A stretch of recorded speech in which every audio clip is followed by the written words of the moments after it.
9 студзеня, чацвер, у эфіры Белсат Зум. З вами Віталь Бабін. Добрый вечер, спадарства. Запрашаю на выданне. Светлана Тихановская працягвае візіт у Польшчу. Пра што беларуская дэмакратычная лідарка змагла дамовіцца з афіцыйнаю Варшаваю. Арменія ідзе ў Еўропу. Парламент краіны ухваліў законапраект, датычны пачатку ўваходу ў еўразвяз. Спаленыя дашчэнту дамы галівудскіх зорак і людскія ахвяры. Пажар у Лос-Анджелесе не сціхае. Светлана Тихановская працягвае афіцыйны візіт у Польшчу. У гэтыя хвіліны дэмакратычная лідарка ўдзельнічае ў прэзідэнцкім прыёме. Імпрэзе папярэднічала сустрэча Светланы Тихановскай з польскім лідарам Анджэем Дудам у Бельведэрскім палацы. Сёння ж Светлана Тихановская сустрэлася і з міністрам замежных спраў Польшчы Радославам Сікорскім. Насычаным на падзеі стаўся першы дзень візіту. Прынамсі, напярэдадні абраная прэзідэнтка сустрэлася з прэм'ер-міністрам Польшчы Дональдам Тускам. Перамовы замест запланаваных 45 хвілінаў трывалі больш за гадзіну. Палітыкі абмеркавалі сярод іншага візавае пытанне для беларусаў, шляхі вызвалення палітвязняў, а таксама сітуацыю на беларуска-польскай мяжы. Падрабязнасцямі візіту Светланы Тихановскай у Варшаву з намі падзяліўся ейны галоўны дарадца Франак Вячорка. Таксама учора адбыліся сустрэчы з міністрам па еўрапейскіх справах Шлапкам. Тут абмяркоўвалі канкрэтныя праекты падчас польскага старшынства. Акрамя касцюшкоўскага форуму гэта ўдзел Светланы Тихановскай у пасяджэнні міністраў і замежных справаў, і еўрапейскіх міністраў. Падрыхтоўка івенту альбо такой канцэпцыі па бяспецы, менавіта пра тое, як Беларусь, якую роль Беларусь у сістэме рэгіянальнай бяспекі можа граць, якія пагрозы ідуць Беларусі, якім чынам гэта выправіць. Это могло быць адным з вынікаў польскай прэзідэнцыі ў еўрапейскім звязе. Гаварылі таксама пра санкцыйную палітыку еўрапейскага звязу, зноў жа, каб гэта было па рэжыме, а не па беларусах. Падымалі пытанне з міністрам развіцця і тэхналогій, это міністэрства эканомікі па факце, падтрымку прыватнага беларускага бізнесу. Зараз 18 тысяч прадпрымальнікаў і кампаній зарэгістравана ў Польшчы, каб яны маглі адкрываць рахункі па спрошчанай сістэме, каб быў доступ да фінансавання для гэтага бізнесу. Дамовіліся пра правядзенне беларуска-польскага бізнес-форуму ў гэтым годзе, дзе можна падмеркаваць і праблемы беларускага бізнесу, не толькі. З міністрам адукацыі размова ішла пра адкрыццё беларускіх суботніх школак для дзяцей. Зараз вучыцца 31 тысяча беларускіх дзетак у Польшчы. Евген Красулін, кандыдат гістарычных навук, з намі на сувязі. Спадар Евген, вітаю вас. Дзень добры. Шырокая праграма сустрэчаў, шмат пытанняў абмяркоўваецца. На ваш погляд, чым гэты візіт Тихановскай у Польшчу адрозніваецца ад папярэдніх, улічваючы, што яны адбываюцца за няпоўныя паўтары тыдні да гэтак званых прэзідэнцкіх выбараў у Беларусі? Я б не звязваў гэтыя дзве падзеі, гэтак званыя выбары і візіт Светланы Тихановскай у Польшчу. Ўсё ж такі візіт Светланы Тихановскай гэта падзея з кантэксту, скажем так, фармавання будучыні Беларусі і, скажем так, фармавання стасункаў будучай Беларусі ў гэтым свеце. І тут візіт у Польшчу характарызуецца тым, што Польшча бадай адзіная краіна, якая добра разумее сітуацыю з беларусамі і сітуацыю ў Беларусі. Тут не трэба доўга і пакутліва тлумачыць, што ў нас адбываецца, чаму тое, што адбудзецца 26 студзеня, нельга называць выбарамі ні ў якім разе, нельга адпаведна гэта разглядаць як нейкую сур'ёзную падзею, якая там дазваляе легітымізаваць рэжым, які кіруе ў Беларусі. У гэтым пляне палякі вельмі добра нас разумеюць, і больш за тое, яны вельмі добра разумеюць перспектывы развіцця сітуацыі ў Беларусі у кантэксце рэгіянальнай і нават глобальнай бяспекі. Яны, уласна кажучы, у іх няма ілюзіяў, што там можна супакоіць, уміротварыць агрэсараў і аддаць ім там частку тэрыторыі, умоўна кажучы, Украіны, дзеля таго, каб усё супакоілася, і мы там перагарнулі старонку і вярнуліся, не ведаю, які там з гадоў папярэдніх. і будзем жыць гэтак жа, як і жылі далей. Палякі разумеюць, што пасля Украіны, пасля Беларусі, наступнай будзе Польшча, будуць краіны Балты. Таму у іх гэта літаральна кроўныя інтарэсы. Зрабіць так, каб і Украіна, і Беларусь засталіся свабоднымі і, галоўнае, дэмакратычнымі краінамі. Таму Польшча будзе аказваць беларусам, дэмакратычным сілам Беларусі самую, скажем так, усю магчымую, можа вышэй за гэта падтрымку. І ўзровень сустрэчаў з Ціханаўскай, які мы бачым падчас гэтага візіту, яна сустрэлася з Тускам. Дарэчы, наколькі я ведаю, будзе арганізаваны адмысловы прыём для беларусаў, прычым арганізаваны прэзідэнтам краіны у палацы прэзідэнцкім у Варшаве. Гэта ўвогуле паказвае узровень стаўлення Польшчы да Беларусі. Увогуле цяпер, можа, гэта тая краіна, якая аказвае нам найбольшую падтрымку. Вось калі раней, скажем, Літва была такім чэмпіёнам у падтрымцы беларусаў, цяпер Літва, можна казаць, крышачку стамілася, но я б гэта патлумачыў тым, што вялікі наплыў усё ж такі бежанцаў не толькі з Беларусі, з Украіны, з Расіі. І Літве, просто, скажем так, у сілу яе памераў, маштабаў, даволі цяжка пераварыць вось гэта. Таму, можа, крышачку так яна адстала. А Польшча не, Польшча яна ідзе наперадзе, і той факт, што Польшча будзе старшынёй у Радзе Еўропы, гэта, канечне, дае вялікія перспектывы для нас і дае нам магчымасць і гарантыю, што беларускае пытанне не знікне з павесткі і што беларускае пытанне будзе вырашацца так, як гэта патрабуюць інтарэсы беларускага грамадства і будучай дэмакратычнай Беларусі, а не ў інтарэсах, там, скажам, рэжыму Лукашэнкі, пуцінскай Расіі і таму падобнае. З гэтым зразумела, што, праўда, яшчэ пабачым, як будуць вырашацца беларускія пытанні, нягледзячы на завярэнне прэм'ер-міністра Польшчы Дональда Туска. Тым не менш, калі казаць пра нацыянальныя інтарэсы Польшчы, пытанне візаў і чэргаў на мяжы абмеркавала Ціханаўская з прэм'ер-міністрам гэтай краіны, але тут усё залежыць, як адрэагуе рэжым на патрабаванні Варшавы. А мы бачым, што Анджэй Пачобут па-ранейшаму знаходзіцца ў турме. Лукашенко пагражае сваім суседзям заходнім новым мігранцкім крызісам. Атрымоўваецца замкнутае кола, якое ні Ціханаўская, ні кабінет, ні ейны офіс папросту не могуць развязаць. Дык і Польша тут мае абмежаваныя інструменты дзеля таго, каб развязаць. Каб гэта развязаць, зразумела, трэба вырашаць усе гэтыя праблемы ў комплексе. І праблему расійскага ўварвання ва ўкраіну, увогуле праблему, скажем так, расійскай палітыкі ва ўсходняй Еўропе і з перспектывай выйсця на больш далёкія рэгіёны.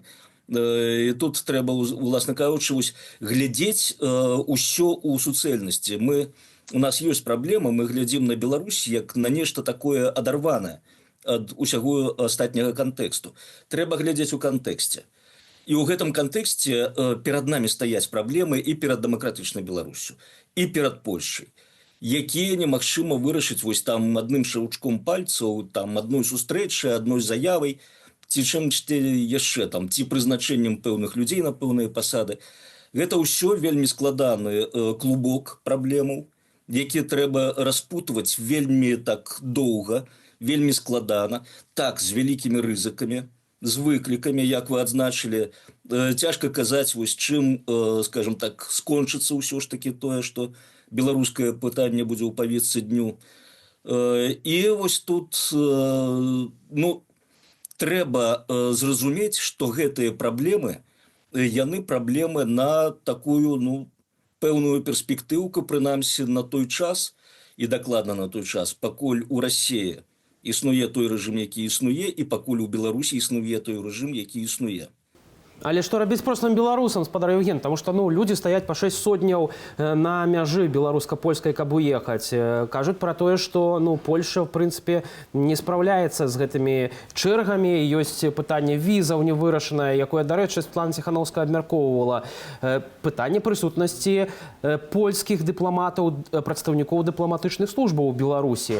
Ці тут все ўпіраецца ў рэжым? Таму што, як быццам бы штосьці адбываецца, нейкія сустрэчы праходзяць, але ўсё атрымоўваецца для простых беларусаў цяжэй і цяжэй. Не толькі ў рэжыме, але і ў Расіі. Тое, што мігранцкі крызіс арганізаваны з падачы Расіі, няма ў каго сумненняў у гэтым. Ну, можа, канешне, у некаторых будзе экспертаў думка, што гэта ўсё ініцыятыва асабіста Александра Григорьевича, ну не, гэта не так. Гэта сумесныя дзеянні, якія з'яўляюцца часткай вось гэтай агульнай стратэгічнай палітыкі у дачыненні да суседніх з Расіяй і Беларусю краіну. І зноўку, гэта проста так не вырашыць. Вось гэтыя чэргі, ну, а вось уявім сабе, калі на старонках медыа, там, на экранах украінскіх медыа з'яўляецца вось гэтая тэма, беларусы незадаволены, што яны доўга стаяць у чэргах на межах. Ведаеце, гэта не падвысіць сімпатыі украінцаў да беларусаў. Бо ва украінцаў вось у гэтым клубку праблемаў нашых зусім іншы ўзровень успрыяцця. На іх так, як бы гэта не гучала для нас там дзіўна, ляцяць ракеты, яны гінуць кожны дзень, кожную ноч. І невядома, калі і чым гэта скончыцца.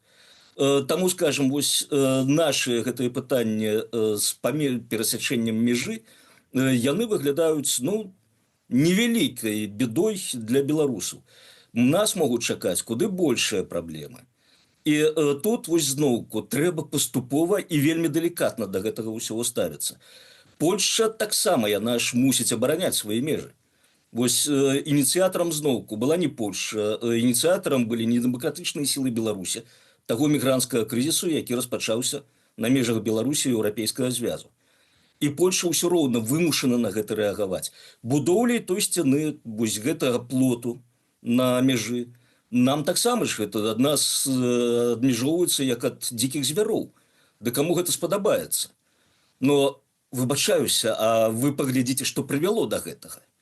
Вось гэтыя самыя высілкі беларускага рэжыму зрабіць для Польшчы, ну, фактычна невырашальнай, скажем так, не тое, што невырашальнай, но паставіць перад выбарам. Мы ўсё ж такі адгаражваемся ад Беларусі, ці мы кажам беларусам велкам да нас, но разам з гэтым там дзесяткі, сотні тысячаў нелегальных мігрантаў і невядома яшчэ каго. А можа проста Польша і іншыя краіны Еўрапейскага звязу недастаткова ціснуць на рэжым Лукашэнкі? Зноўку, давайте паглядзім на інструментарыум. Ну, вось які можа быць інструментарыум ціску? Ты ж санкцыі, так? Санкцыі не індывідуальныя. Сектаральныя санкцыі ў тым ліку? Так. А на гэта што будзе ў адказ? Што беларусы зноўку церпяць ад гэтых санкцыяў. Зноўку будзе гэта перанесена ўсё з хворай галавы на здаровую. А ў Польшчы з'яўляюцца фірмы, якія супрацоўнічаюць з заводамі, з прадпрыемствамі, якія знаходзяцца пад еўрапейскімі санкцыямі ў Беларусі. Ну, так, безумоўна, гэта і не толькі ў Польшы такія фірмы ёсць, і ў іншых краінах, і зноўку не толькі з Беларусю, але і з расійскімі фірмамі, якія пад санкцыямі, зноўку там і сектаральныя санкцыі абыходзяцца. Но санкцыі ніхто не ўспрымае як 100% інструмент, ён таксама ідзе толькі ў комплексе інструментаў. Тым не менш, гэта вельмі моцна абмяжоўвае магчымасці для той жа Расіі весці сваю агрэсіўную вайну і пагражаць іншым краінам, у тым ліку і краінам Балтыі і Польшчы. Так што тут Еўропа таксама абірае нейкія шляхі, нейкія інструменты для сваёй абароны. І так атрымалася, што мы, беларусы, апынуліся вось, ну, з іншага боку ад гэтага плоту. І тут зноўку ад нас таксама залежыць, ці будзе гэты плот навечна, ці ўсё ж такі мы здолеем яго прыбраць сумеснымі высілкамі. Ну і зноўку тут вельмі істотна захоўваць спакой і не паддавацца вось на гэтыя панічныя, там, скажем, заявы, што ўсё там ад нас адмяжоўваюцца, пра нас усе забылі, на нас усе забілі. Не, якраз пазіцыя Польшчы цудоўна паказвае, што Беларусь вельмі цікава. І цікава не проста таму, што мы такія белыя і добрыя і пухнаты, а таму, што гэта у тым ліку пытанне бяспекі для еўрапейскіх краін. Ну і, канешне, у рамках самой бяспекі Польшчы дзякуй вялікі за гэтую размову. Амерыканская кінаакадэмія перанесла цырымонію абвяшчэння намінантаў на прэмію «Оскар». Імпрэза, якая была запланаваная на 17 студзеня, адбудзецца на 2 дні пазней. Падставою для вымушаных зменаў сталіся лясныя пажары, якія ахапілі штат Каліфорнію, у тым ліку Лос-Анджелес. Як найменей 5 асобаў загінулі, каля 100 000 жыхароў мусяць эвакуявацца.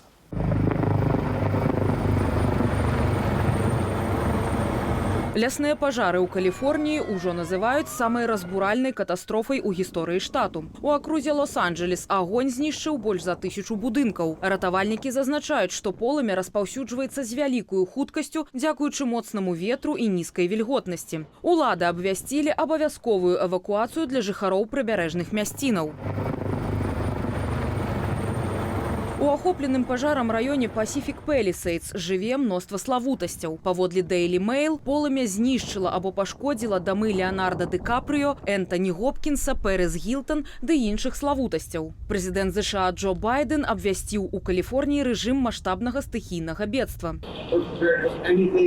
Мы гатовыя зрабіць усё, што заўгодна, пакуль гэта неабходна, каб сцішыць гэтыя пажары і дапамагчы з аднаўленнем. Гэта будзе вельмі доўгі шлях, ён зойме шмат часу, але федэральны ўрад застаецца тут, каб дапамагаць.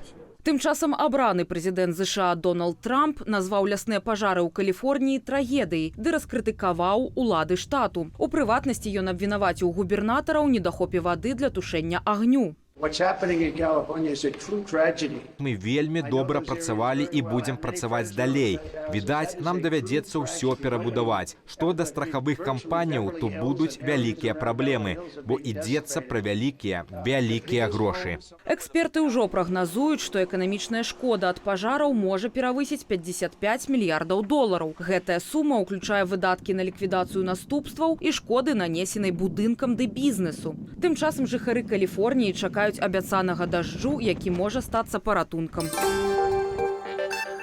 Яшчэ больш інфармацыі можна знайсці ў нашым тэлеграм-канале. Перайсці на яго можна з дапамогай QR-коду на вашых экранах. Калі для вас гэта бяспечна, падпісвайцеся і чытайце інфармацыю, якую рыхтуюць нашыя калегі.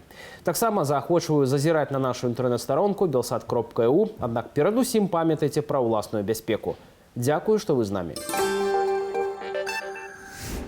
Арменія выказалася за пачатак працэсу ўваходжання ў еўрапейскі звяз. Урад краіны ухваліў адпаведны праект закону. Пры гэтым прэм'ер-міністр Арменіі Нікол Пашынян адзначыў, што такі крок яшчэ не значыць сяброўства ў еўразвязе ў простым сэнсе, бо гэткую пастанову можна прыняць толькі на рэферэндуме.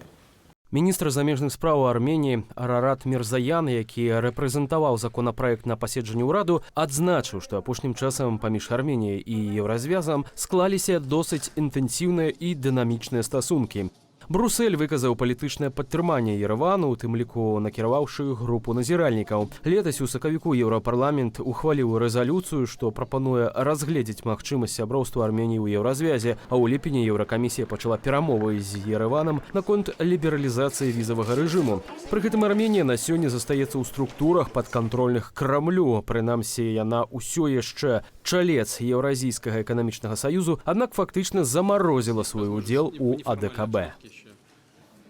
З намі на сувязі Гарутюн Васканьян, политолог из Армении. Витаю вас. Здравствуйте. Какова реальная перспектива будущего Армении в Европейском Союзе? Сколько это может занять по времени? Я думаю, это нерационально и даже нет в данном вопросе перспективы. У нас есть опыт Грузии. К сожалению, мы увидели, что на протяжении всех этих последних 10 или больше лет стремление Грузии на официальном уровне, стремление Грузии в Европейский Союз, в принципе, закончились тем, чем закончились. Многие могут утверждать, что типа можно сказать, что процесс еще не окончен, есть еще и есть будущее. Но я думаю, уклад международной системы находится в таком состоянии, что на данный момент этот вопрос не актуален.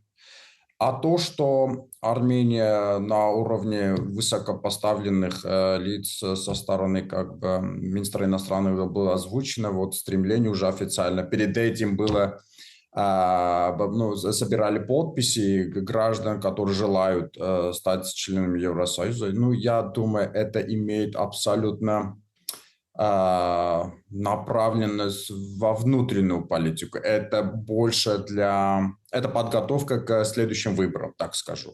То есть это не имеет целью показать, насколько Армения готова. Естественно, любому гражданину, если спросишь, хочешь в Евразийский союз или в Европейский, обычный человек, естественно, ответит: да, конечно, я хочу Европейский союз.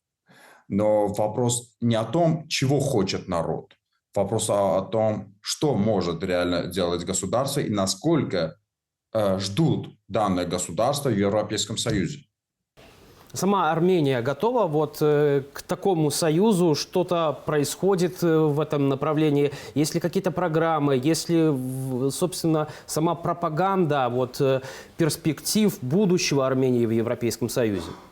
Пропаганда, естественно, есть. Интенсивная со стороны, как они любят говорить, системной оппозиции и несистемной оппозиции.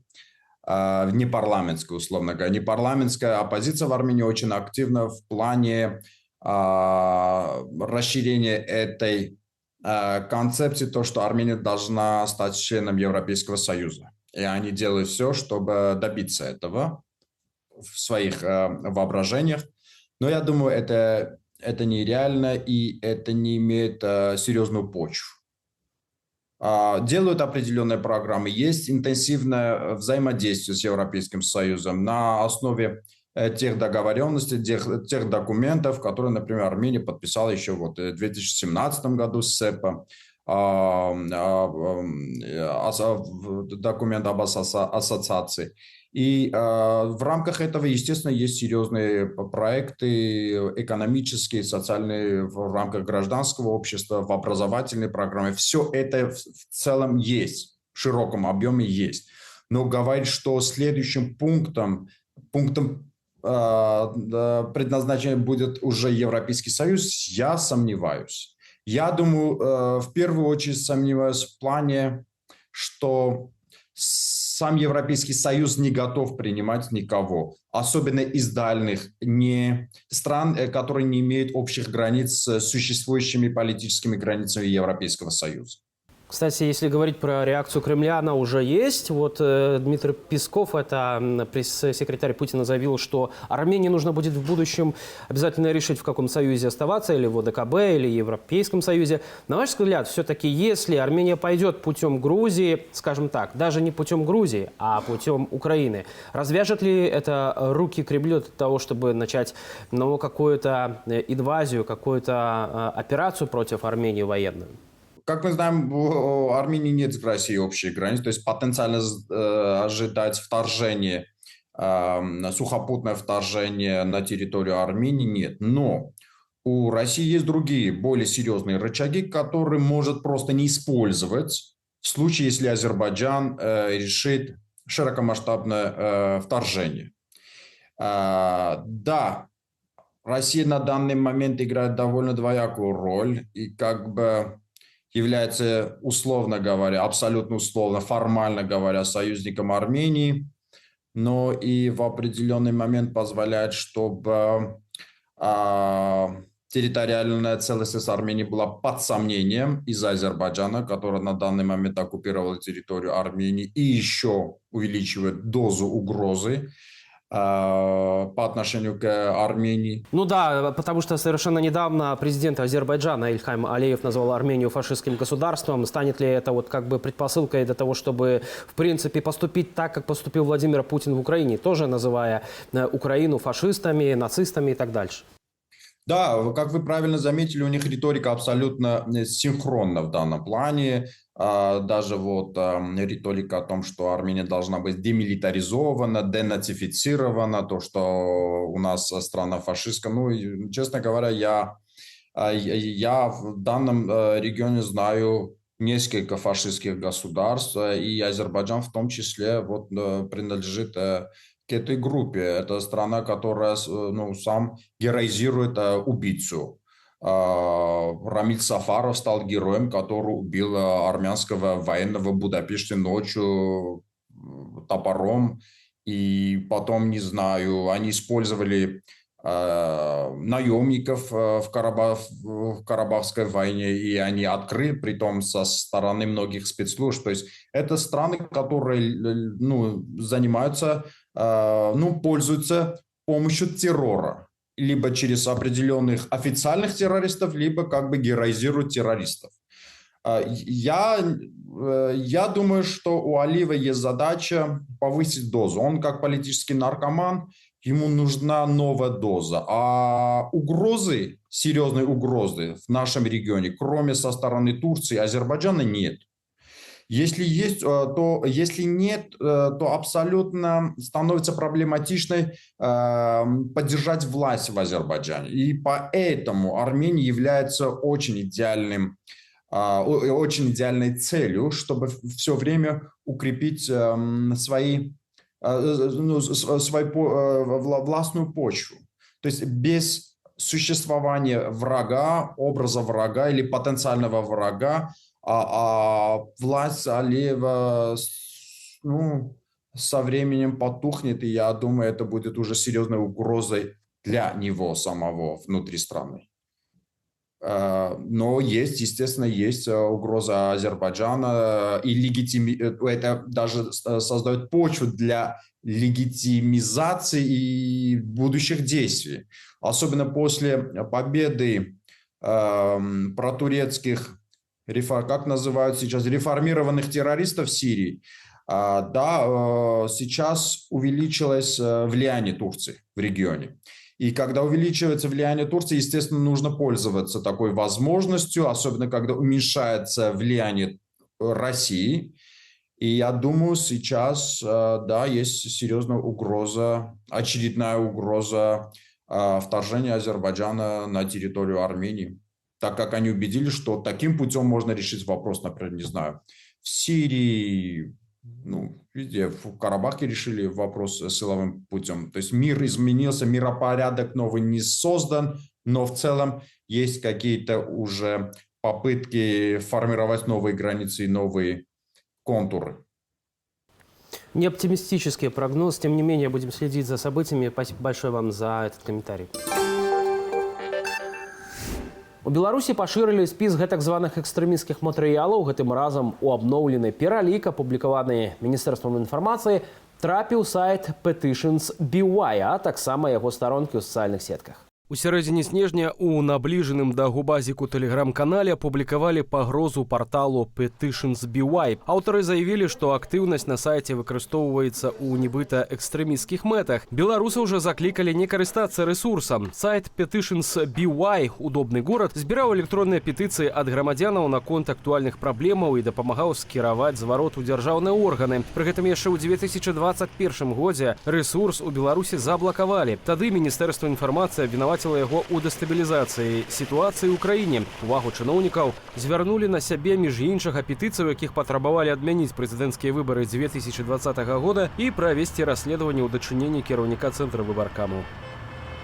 Нягледзячы на тое, што сайт Petitions BY быў заблакаваны ў Беларусі, звароты на ім працягвалі з'яўляцца, але ці рэагавалі на іх чыноўнікі? На гэтае пытанне нам адказала былая дэпутатка Менскага гарсавету Ольга Тесакова. То, что ресурс заблокирован, не значит, что чиновники не исполняют свой же закон об обращениях юридических и физических лиц.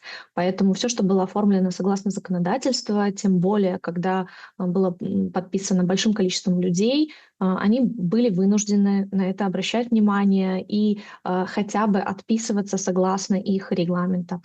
Там в течение 15 дней с момента получения письма, либо 30, если требуется дополнительное рассмотрение и запросы у других органов. Поэтому с учетом того, какая ситуация сложилась в Беларуси с 2020 года, на самом-то деле письменное обращение — это то, что продолжало работать и технически оставался единственным каналом общения с властью и попытками как-то добиться изменений, скажем, вопросов социального значения. На гэтым у нас усе навіны. Дзякую за прагляд. Зычу спадарству добрага вечара. Да хуткай сустрэчы.